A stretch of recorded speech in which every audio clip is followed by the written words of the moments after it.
جن میں تنگی اور بدحالی آ جاتی ہے، تو ہوتا دراصل یہ بھی آزمائشی کا مرحلہ ہے۔ تو ہر لحاظ سے خوشحالی میں بھی اور تنگ دستی میں بھی دراصل آزمائش ہو رہی ہوتی ہے کہ خوشحالی میں آدمی کا رویہ کیا ہوتا ہے اور تنگ دستی میں انسان کا رویہ کیا ہوتا ہے۔ یہ حقیقت ہے جو بیان کی گئی، قرآن مجید میں اس کو بڑی تفصیل سے بیان کیا۔ چونکہ انسان بڑا حریص اور جلد باز پیدا کیا گیا ہے، اس حوالے سے قرآن مجید کے اندر بعض باتوں کی نشاندہی کی گئی ہے۔ ویسے تو معاشرے کے اندر جو اب ہمارا معاشرہ ہے، اس میں وہ ساری برائیاں، وہ ساری اخلاقی بیماریاں پائی جا رہی ہیں جو پہلی قوموں میں تھیں۔ جن قوموں پر عذاب الہی آیا ہے ان میں سے کوئی ایک بیماری تھی، اب ہمارے معاشرے میں وہ تقریباً ساری بیماریاں پائی جاتی ہیں۔ اصلی اللہ تعالیٰ نے فرمایا ہے کہ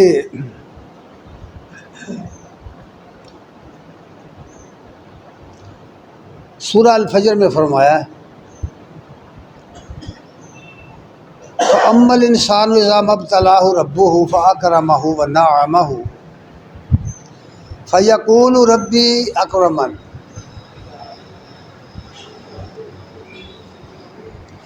جب انسان کو اللہ تعالیٰ اس کا رب آزماتا ہے تو اس کو عزت بڑی دے دیتا ہے، اس کی تکریم بڑھ جاتی ہے اور اپنی نعمتوں سے اسے نواز دیتا ہے۔ اس وقت پھر وہ کہتا ہے کہ میرے رب نے مجھے بڑا معزز بنایا ہے، میں عزت دار بندہ ہوں۔ اور وہ لوگوں کو اپنی نعمتوں کو، اپنی دولت، اپنی حشمت، اپنی امیری، اپنی ٹھاٹ باٹ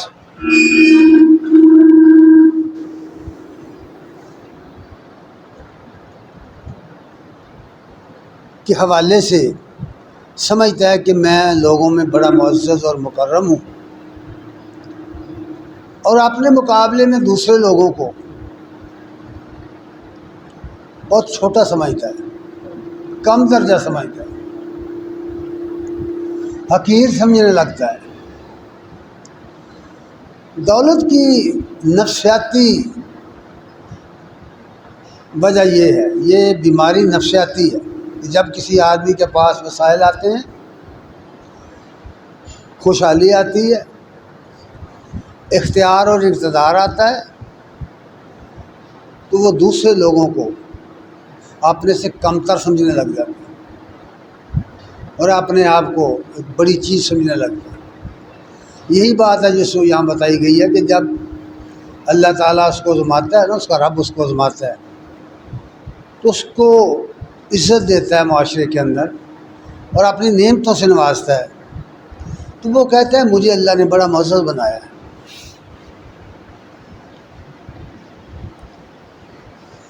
اور اس بات کا جو پہلا اثر اس پر ہوتا ہے کہ وہ حقوق اللہ کو بھول جاتا ہے، حقوق العباد کو نظر انداز کر دیتا ہے، اپنے فرائض کو نظر انداز کر دیتا ہے اور تغافل کا شکار ہو جاتا ہے۔ اور ایسا نہیں ہوتا کہ اس کے پاس دولت آ گئی ہے تو اس کو صبر آ جائے، بالکل ایسا نہیں ہوتا۔ جتنی دولت زیادہ ہو، جتنا پیسہ زیادہ ہو، جتنے وسائل زیادہ ہوتے جائیں، انسان اتنا زیادہ حریص ہوتا جاتا ہے۔ پہلا اثر اس پر یہ ہوتا ہے کہ وہ دولت اس کو اس کے حقوق اور فرائض سے غافل کر دیتی ہے۔ قرآن مجید میں سورہ تکاثر میں فرمایا اللہ تعالیٰ، الہاکم التکاثر حتی زرتم المقابر۔ لوگوں تمہیں کثرت کی چاہت نے غافل کر دیا ہے کثرت کی چاہت، غور کریں ذرا کیا فرمایا، کثرت کی چاہت، ہر چیز کی کثرت ہے، دولت کی کثرت، مین پاور کی کثرت، اقتدار کی کثرت، اختیار کی کثرت، مال اور اسباب اور آسائشوں کی کثرت، سامان زیست کی کثرت، جتنی چیزیں دنیا میں آدمی کو اپنی طرف کھینچنے والی ہیں، بڑی خوشنما، ان سب کی کثرت، وہ چاہتا ہے کہ یہ چیز بھی میرے پاس ہو، یہ چیز بھی میرے پاس ہو، میرے پاس کھلی زمینیں ہوں، مال مویشی ہوں، سواریاں ہوں، محلات ہوں، بنگلے ہوں، کاریں ہوں، دولت ہو، کثرت بے شمار چیزیں ہیں دنیا کی، یہ جتنی جس کو تم دنیا کہتے ہو یہ سب کچھ، پہلا اثر اس پر دولت کا یہ ہوتا ہے کہ وہ اس کی کثرت کے پیچھے پڑ جاتا ہے، اور ہو جائے اور ہو جائے، مزید آ جائے، اور یہ چیز اس کو غافل کر دیتی ہے۔ کس بات سے غافل کر دیتی ہے یہ نہیں بتایا گیا، یعنی الہاکم التکاثر، تمہیں کثرت کی چاہت نے ایک دوسرے کے مقابلے میں، ایک آدمی کے پاس ایک گاڑی ہے، میرے پاس دو ہونی چاہیے، ایک آدمی جو ہے اس کے پاس اتنی زمین ہے، میرے پاس اس سے دگنی ہونی چاہیے، اس کے پاس فلاں چیز ہے، میرے پاس اس سے کئی گنا زیادہ ہونی چاہیے۔ ایک دوسرے کے مقابلے میں کثرت کی چاہت نے تمہیں غافل کر دیا ہے۔ الہاکم التکاثر، کس سے غافل کر دیا ہے؟ اللہ کے حقوق سے غافل کر دیا۔ اللہ کی طرف سے جو فرائض ہیں، اللہ تعالیٰ کے جو حقوق ہیں، وہ نظر انداز ہو گئے، بندگی کی حدود سے نکل گیا، باغی بن گیا، سرکش ہو گیا، اور اس کے ساتھ ہی حقوق العباد کو بھول گیا، حقوق اللہ سے غافل ہو گیا، حقوق العباد سے غافل ہو گیا۔ اس کا سبب کیا ہوا؟ ایک دوسرے کے مقابلے میں کثرت کی چاہت، خواہشات نفس۔ اس لیے یہ فرمایا کہ ایک دوسرے کے مقابلے میں کثرت کی چاہت نے تمہیں غافل کر دیا، اور اس قدر غافل کر دیا حتی زرتم المقابر، کہ یہ غفلت تمہیں قبروں میں لے گئی، یعنی موت آ گئی، غفلت ختم نہیں ہوئی۔ اسی راہ پر چلتے چلتے آدمی کو موت آ گئی، ساری زندگی اس طرح گزر گئی، دولت کے پیچھے بھاگتے گزر گئی، آسائشوں کے پیچھے بھاگتے ہوئے گزر گئی، اور اس نے پلٹ کر نہیں دیکھا میرے رب کے حقوق کیا ہیں، اس کے بندوں کے حقوق کیا ہیں، ان سے غافل ہو گیا، یہاں تک کہ موت کے منہ میں چلا گیا۔ یہ چیز اسے کون سی چیز ہے جو غافل کرتی ہے؟ یہ عقیدہ ہے آدمی کا، عقیدہ جو ہے یہ آدمی کے لیے ایسے ہے جیسے گاڑی کی بریک ہوتی ہے، یاد رہے یہ بات، جس طرح گاڑی کی بریک ہوتی ہے، صحیح عقیدہ، مؤثر عقیدہ، ایمان اور یقین پر مبنی عقیدہ انسانی زندگی میں ایسے ہے جیسے گاڑی کے اندر بریک، اور اس عقیدے کا ایک جز ایمانیات کا، اللہ پر ایمان، فرشتوں پر ایمان، کتابوں پر ایمان، نبیوں پر ایمان، آخرت پر ایمان، آخرت پر یقین۔ فرمایا جو شخص غفلت کا شکار ہوا ہے، اس کی بنیادی وجہ یہ ہے، سورہ الماعون کی پہلی آیت میں فرمایا ارأیت الذی یکذب بالدین، کیا تم نے وہ شخص دیکھا ہے جو روز جزا کو نہیں مانتا،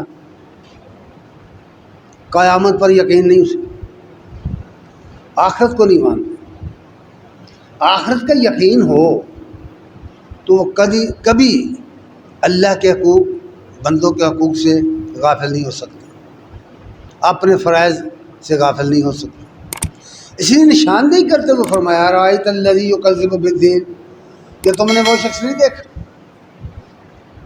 دیکھا ہے تم نے وہ شخص جو روز جزا کو جھٹلاتا ہے، اسے یقین نہیں ہے کہ ایک دن بدلہ ملے گا۔ دوسری بات یہ بتائی سورہ الحاقہ آیت نمبر 23 میں فرمایا کہ یہ شخص در حقیقت زبان سے وہ لاکھ بار کلمہ پڑھتا ہو لیکن اسے یقین نہیں ہے، اللہ پر اسے یقین نہیں، ایمان نہیں ہے اس کا۔ اگر اللہ پر ایمان ہو تو اسے پتہ ہونا چاہیے کہ اس کا رب اسے دیکھ رہا ہے، جس نے یہ نعمتیں دی ہیں، جس نے یہ انعامات دیے ہیں، جس نے یہ اکرام دیا ہے، اس نے صرف اس کے متعلق پوچھنا ہے۔ ثم لتسألن یومئذ عن النعیم، پھر ایک دن آئے گا جس دن وہ تمہیں ایک ایک نعمت کے بارے میں پوچھ گچھ کرے گا، ایک ایک نعمت کے بارے میں پوچھے گا۔ ایک دفعہ نبی کریم صلی اللہ علیہ وسلم ایک صحابی کے پاس گئے، کھجوروں کا باغ تھا۔ آپ سب لوگ جانتے ہیں کہ کھجوریں ایسا درخت نہیں ہے کھجور کی جس کی کوئی چھاؤں بڑی ہو، اور اس زمانے میں ایسا بھی نہیں تھا جیسا آج ٹھنڈے مشروبات آپ پیتے ہیں، ٹھنڈے پانی پیتے ہیں، برف والے پانی پیتے ہیں، ایسا نہیں تھا، سادہ ٹھنڈا پانی اور کھجوریں اور کھجور کی چھاؤں نبی صلی اللہ علیہ وسلم کے سامنے جب پیش کی گئیں خدمت کے لیے تو آپ نے فرمایا یاد رکھو کہ یہ جو چیزیں ہیں، یہ چھاؤں اور یہ کھجور اور یہ ٹھنڈا پانی، اس نعمت کے بارے میں اللہ تعالیٰ پوچھے گا، اس کے بارے میں پوچھ گچھ ہوگی کہ جس نے تمہیں یہ مہیا کیا ہے اس کا شکر بھی کبھی کیا یا نہیں۔ اور شکر کا یہ مطلب نہیں ہے شکر الحمدللہ، کھایا پیا اور پیٹ پر ہاتھ پھیرا تو شکر الحمدللہ منہ سے کہہ دیا تو شکر ادا ہو گیا، ایسا نہیں ہے۔ شکر کا مطلب یہ ہے کہ اس کی اطاعت کی جائے، اس کے حکام پر عمل کیا جائے۔ اس لیے سورہ الحاقہ میں فرمایا یہ وہ شخص ہے انہ کان لا یؤمن باللہ العظیم، یہ اللہ عظمت والے کو نہیں مانتا تھا، اس پر ایمان نہیں رکھتا تھا۔ اور اس کی دلیل یہ بیان کی کہ یہ اپنے قول سے بھی اور اپنے عمل سے بھی جو کام کرتا تھا، جو رول ادا کرتا تھا، جو اس کا رویہ تھا، جو اس کی روش تھی، وہ کیا بتاتی تھی۔ قرآن مجید کی سورہ اعراف میں یہ فرمایا گیا ہے الذین اتخذوا دینہم لہوا ولعبا وغرتہم الحیات الدنیا، وہ لوگ جو دین کو لہو و لعب سمجھتے ہیں، دین کو بس ایک مذاق سمجھتے ہیں، چند رسوم ادا کر دی وہ بھی بدعات کے ذریعے، تو سمجھا کہ دین پر عمل کر دیا، دین کو ایک تماشا بنا لیا گیا۔ اگر آج ہم اپنا معاشرہ دیکھیں، اس وقت اپنا معاشرہ دیکھیں تو آپ کو صاف نظر آئے گا، آپ سروے کر کے دیکھیں، آپ انٹرویو کریں لوگوں کے، تو آپ کو 1% آدمی نہیں ملیں گے جو دین کے بارے میں کچھ جانتے ہوں۔ آپ کو ایسے لوگ ملیں گے جو جلوس نکالیں گے بت خانہ تعمیر کرنے کے لیے کہ بت خانہ تعمیر کرنے دیا جائے۔ پچھلے دنوں دیکھا نا آپ نے کہ حکومت نے اسلام آباد میں مندر تعمیر کرنے کا اعلان کیا اور اس پر فنڈز بھی حکومت نے خرچ کرنے، لوگ اس کے خلاف عدالت میں گئے، عدالت نے روک دیا، عدالت نے فیصلہ سنا دیا کہ نہیں ایسا ہوگا، بند کرو اس سلسلے کو، لیکن لوگ آئے اور جلوس لے کے آئے، نوجوان آئے، نوجوان لڑکیاں آئیں، اس جگہ آ کے جلوس نکالا کہ یہ بت خانہ بننا چاہیے۔ جب ان سے پوچھا اینکر نے کہ تو مسلمان ہے، کہتی ہے میں مسلمان ہوں۔ اس نے پوچھا کہ قادیانی کے بارے میں کیا کہتی ہے؟ اس نے کہا میں نے کچھ نہیں کہنا ان کے بارے میں۔ وہ کہتا ہے کہ بھئی ہمارے دستور نے ان کو کافر قرار دیا ہے۔ اس نے کہا میں تو نہیں کہتی۔ یہ ہمارے نوجوان نسل کا حال ہے جن کو ہم اور وہ خود اپنے آپ کو مسلمان سمجھتے ہیں۔ یہی بات قرآن کہہ رہا ہے کہ الذین اتخذوا دینہم لہوا و لعبا، جن لوگوں نے اپنے دین کو لہو و لعب بنایا ہوا ہے، یہ کو کھیل ہے، یہ تماشا بنایا ہوا ہے۔ اور پھر سبب یہ بیان کیا بغرتہم الحیات الدنیا، کہ ان کو دراصل دنیا کی زندگی نے فریب میں ڈال دیا، دھوکے میں ڈال دیا۔ یہ دنیا کی زندگی جو ہے نا، اس میں جب آسائشیں آتی ہیں، خوشحالیاں آتی ہیں، میں پہلے عرض کر چکا ہوں، کبھی خوشحالی آتی ہے تو آدمی گمراہ ہوتا ہے، کبھی بدحالی آتی ہے تو گمراہ ہوتا ہے، تنگ دستی جب آتی ہے تو پھر بھی گمراہ ہو جاتا ہے۔ پھر بھی وہ یہ ماننے کے لیے تیار نہیں ہوتا کہ میں نے غلطی کی، میری غلطی سے مجھے تکلیف آئی، یہ نہیں ماننے کے لیے تیار ہوتا۔ وہ کہتا ہے اللہ کی تقدیر، اللہ کے ذمہ لگاتا ہے۔ حالانکہ ایسا نہیں ہوتا۔ وجہ اس کی یہ ہے کہ ہر عمل کا رد عمل ہوتا ہے، جو کچھ تم کرو گے وہ پلٹ کے آئے گا۔ دنیا رب نے اس طرح کی بنائی۔ اور پھر فرمایا، یہ تو پبلک کی بات ہوئی نا، ایک دوسرا گروپ ہے اس کے متعلق فرمایا، سورہ آل عمران کے اندر فرمائی یہ بات۔ فرمایا کہ الم تر الی الذین اوتوا نصیبا من الکتاب یدعون الی کتاب اللہ لیحکم بینہم ثم تولی فریق منہم وہم معرضون۔ اچھا، کیا تم نے وہ لوگ نہیں دیکھے جنہیں کتاب الہی کا ایک حصہ دیا گیا تھا؟ کتاب الہی کا، اللہ کی کتاب کا ایک حصہ انہیں ملا تھا۔ مطلب اس کا یہ ہے کہ جو اللہ نے کتابیں نازل کرنے کا سلسلہ شروع کیا، اس میں بہت سے صحائف نازل کیے، نوح علیہ السلام سے لے کر ابراہیم علیہ السلام تک اور بعد والے انبیاء تک۔ پھر کتاب اتاری، پھر زبور، پھر انجیل، اور پھر اس کا آخری ایڈیشن اس کتاب کا قرآن مجید آیا۔ تو اس کتاب الہی میں سے جو پہلے لوگوں کو کتابیں حصہ ملا تھا، ان کے حوالے سے یہ بات کی کہ وہ سامنے تھے، جس طرح ہم لوگ آج سامنے ہیں۔ ہماری حالت بالکل وہی ہے جو ان لوگوں کی تھی، اہل کتاب کی تھی۔ حدیث میں یہی بات آئی ہے کہ تم بھی انہی لوگوں کی راہوں پہ چلو گے، قدم بقدم چلو گے، نال بنال چلو گے، اور جس دل میں وہ گھسے تھے تم بھی گھسو گے۔ جب پوچھا گیا یا رسول اللہ، اس سے عیسائی یہود و نصارہ مراد ہے؟ فرمایا ہاں، تمہارے اعمال بھی اسی طرح کے ہوں گے۔ یہ تنبیہات تھیں، دراصل سمجھایا گیا تھا کہ خبردار بچ کے رہنا، یہ دنیا اتنی آسان نہیں۔ تو فرمایا کہ تم نے وہ لوگ نہیں دیکھے جنہیں کتاب کا ایک حصہ دیا گیا تھا، ان کو جب اللہ کی کتاب کی طرف بلایا جاتا ہے تاکہ ان کے درمیان اللہ کی کتاب کے ذریعے فیصلہ کیا جائے، تو ثم یتولی فریق منہم، ایک گروہ ان میں سے پھر جاتا ہے۔ اپنی قوم کو دیکھو، اس کے کتنے گروہ بن گئے۔ جب کتاب اللہ کی طرف بلایا جاتا ہے کہ آؤ بھئی اللہ کی کتاب پر فیصلہ کرو، کیا تم دیکھتے نہیں کہ کتنے گروہ پھر جاتے ہیں؟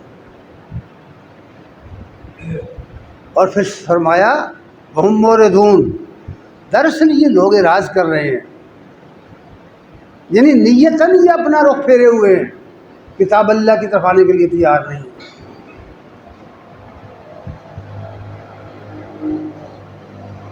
اور پھر ایک اور بات بتا دی کہ یہ جو مذہبی لوگ ہوتے ہیں، مذہبی کچھ ہوتے ہیں دنیا دار، وہ اپنے آپ کو دنیا دار کہتے ہیں، اور کچھ لوگ ہوتے ہیں ان کو مذہبی سمجھتے ہیں۔ یہ تقسیم ہمارے ہاں بھی ہے، ہمارے ہاں بھی یہ تقسیم ہے کہ جو شخص نماز پڑھے گا، مسجد کے ساتھ اس کی اٹیچمنٹ ہوگی، مسجد میں آتا جاتا ہوگا، دیگر کچھ دینی کام اور مذہبی کام کرے گا، تو اس کو لوگ کہتے ہیں یہ مذہبی آدمی ہے، یا کبھی مذہب پر گفتگو کرے گا لوگ کہیں گے مذہبی آدمی ہے۔ جو لوگ اس طرح کے نہیں ہوتے وہ کہتے ہیں کہ یہ تو یونیورسٹی کا پڑھا لکھا آدمی، آکسفورڈ کا پڑھا لکھا، کیمبرج کا پڑھا لکھا، وہ دنیا دار ہے، ان کا نام ہے لبرل، یا ان کا نام ہے روشن خیال۔ یعنی اس طرح تقسیم کیا گیا ہے معاشرے کو۔ حالانکہ جو اپنے آپ کو لبرل کہتا ہے وہ بھی کلمہ پڑھتا ہے، مر جائے تو ضرورت محسوس کرتا ہے کہ جنازہ کر کے میت کو دفن کیا جائے، حالانکہ اس نے ساری زندگی نماز نہیں پڑھی ہوتی، حالانکہ اسے نماز آتی ہی نہیں، حالانکہ اسے سرے سے نماز کا کوئی ایک جملہ نہیں آتا، وہ دنیا کا سب سے بڑا وکیل ہوتا ہے لیکن وہ سورہ اخلاص نہیں پڑھ سکتا، لیکن جب مرے گا تو رسم پوری کرنے کے لیے جنازہ پڑھو، اس کا جنازہ پڑھا جائے۔ کیوں بھائی، کیا ضرورت ہے؟ لبرل ہے تو پھر کیوں جنازہ پڑھتے ہو؟ تو گویا یک گونا اس کے اندر بھی مذہبیت ہے، ایسے معاشرے میں رہ رہا ہے جس پر اس نے حکومت کرنی ہے۔ اس حوالے سے یہ بات کہی گئی ہے۔ ایک اور بات کہی بڑی غور سے سنو، فرمایا ذالک بانہم، یہ کیوں کرتے ہیں، یہ رویہ ان کا کیوں ہے؟ ذالک بانہم قالوا لن تمسنا النار الا ایاما معدودات، عقیدہ یہ ہے کہ ہم حبیب کبریا کی امت ہیں، ہم اللہ کے پیارے نبی کی امت ہیں، ہم نے جہنم میں جانا ہی نہیں، ہمیں جہنم کی آگ چھوئے گی نہیں، بفرض محال جہنم میں چلے ہی گئے تو پھر چند دنوں کے بعد پھر جنت میں آ جائیں گے۔ اب یہ تصور ہے کہ چند دن سے اگر سزا مل بھی جائے تو کوئی بات نہیں، پھر جنت تو مل ہی جانی، تو پھر یہ دنیا ہے اس میں موجیں کریں۔ یہ عقائد یہود کے تھے، نصارہ کے تھے، اور عین ہی یہی عقائد آج کل مسلمانوں کے، کوئی فرق نہیں۔ لیکن اللہ تعالیٰ نے فرمایا غرہم فی دینہم ما کانوا یفترون، اللہ نے تو اس طرح کی کوئی بات فرمائی نہیں کہ وہ آدمی جہنم میں جائے گا اور پھر نکل کر جنت میں جائے گا، پورے قرآن میں تو یہ ہے نہیں، اصل کتاب تو یہ اللہ کی قرآن ہے نا، اس میں تو یہ بات ہے نہیں۔ تو فرمایا یہ جو تم نے خود باتیں گھڑی ہیں، یہ عقائد جو تم نے خود بنا لیے ہیں اپنے، جنہوں نے تمہیں تمہارے دین کے بارے میں دھوکے میں ڈال دیا ہے، اس کی بنیاد پر تم عمل سے بیگانہ ہو گئے اور یہ آس لگائے بیٹھے ہو کہ ہم کسی اللہ والے کے دامن گرفتہ ہیں، اس لیے ہم جہنم جائیں گے ہی نہیں، اور سفارش سے اللہ کے نبی کی سفارش سے، بزرگوں کی سفارش سے چلے گئے تو پھر بھی جنت میں آ جائیں۔ قرآن مجید نے اس عقیدے کی تردید فرمائی کہ یہ کوئی بات نہیں، فرمایا یہ خرابی اس لیے پیدا ہوئی ان کے اعمال میں کہ ان کا عقیدہ جو ہے نا وہ صحیح نہ رہا، انہیں آخرت کا یقین نہ رہا، حقوق اللہ اور حقوق العباد کو ادا کرنے والے نہ رہے، تو نتیجہ یہ نکلا کہ یہ خود غرض بن گئے اور ایک دوسرے کے مقابلے میں زیادہ دنیا حاصل کرنے کی تگودو میں لگ گئے۔ نتیجہ یہ نکلا کہ یہی کرتے کرتے آخر کار موت کے منہ میں چلے گئے۔ تو اس لیے فرمایا یہ پہلا اثر ہے جو قرآن نے کسی دولت مند کا بیان کیا ہے کہ جب اس پاس دولت آتی ہے، جب اس کے پاس وسائل آتے ہیں تو اس کی زندگی تبدیل ہوتی ہے۔ پہلا اثر اس پر یہ ہوتا ہے کہ اس کے عقائد بدلتے ہیں، اس کے خیالات بدلتے ہیں، وہ لبرل بنتا ہے، وہ روشن خیال بن جاتا ہے، اور وہ مذہب کے بارے میں اس کا بالکل اس نقطے پر چلا جاتا ہے، وہ چاہتا ہے بھائی جانا ہی نہیں ہم نے، ہم جہاں جنتی ہے ہر طرح کی اللہ نے نعمتیں ہمیں دی ہیں، آخرت میں بھی ہمیں دے گا۔ اگر اللہ ہم سے راضی نہ ہوتا تو ہمیں اتنا کچھ کیوں دیتا؟ اللہ ہم سے خوش نہ ہوتا، اللہ کی رحمت نہ ہوتی تو ہم اتنے خوشحالی کیوں ہوتے؟ یہ تصور ہے۔ حالانکہ قرآن کہہ رہا ہے کہ فَأَمَّا الْإِنسَانُ إِذَا مَا ابْتَلَاهُ رَبُّهُ فَأَكْرَمَهُ وَنَعَمَهُ، جب اس کا رب اسے آزماتا ہے، جب اس کا رب اسے آزماتا ہے اسے معزز عزت دار بنا دیتا ہے، وَنَعَمَهُ، اور اسے نعمت عطا کر دیتا ہے، فَيَقُولُ رَبِّي أَكْرَمَنِ، پھر وہ لوگوں سے کہتا ہے کہ مجھے اللہ نے بڑی عزت دی۔ کیا یہ جملے ہم سنتے نہیں اپنے معاشرے میں؟ کیا یہ حقیقت نہیں ہے؟ قرآن مجید کو پڑھ کے دیکھو، قرآن مجید نے تصویر بنائی ہوئی ہے، اور لوگ چلتے پھرتے نظر آئیں گے آپ کو قرآن کے عینک سے۔